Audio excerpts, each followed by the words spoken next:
Leo wanapokuja kuhutubia kampeni za Samia, hawaji tu kusema mchagueni Samia, mchagueni Samia. Wanakuja kuambia mambo ambayo Samia ameyafanya.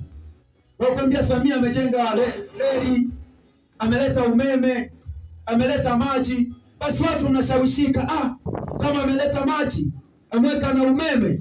Kijijini kwetu tulikuwa na giza, sasa hivi taa kila mahali. Basi huyu mtu anafaa sana. Wengine wanaeleza sifa mbalimbali. Ndivyo watu wanavyoweza kuamini. Haleluya. Huwezi kumfanya mtu akaamini bila kueleza uzuri wa kitu. Lazima kwanza ueleze uzuri wake, na huo uzuri uwe ni halisia. Ueleza uzuri ambao ni halisia, ndipo watu wanaamini. Kwa sababu mwingine anaweza kudanganya.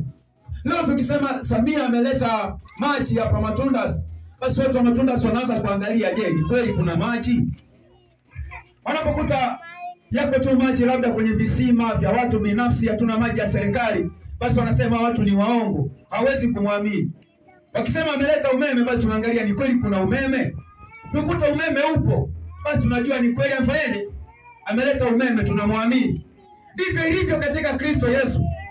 Tunaposema kwa jina la Yesu tutatoa pepo, hii si historia wala si mambo fulani ya kufikirika. Ni lazima kweli katika jina la Yesu mapepo yafanyeje, yatolewe. Ndipo yule mtu unayemhubiria ataamini hicho unachokisema.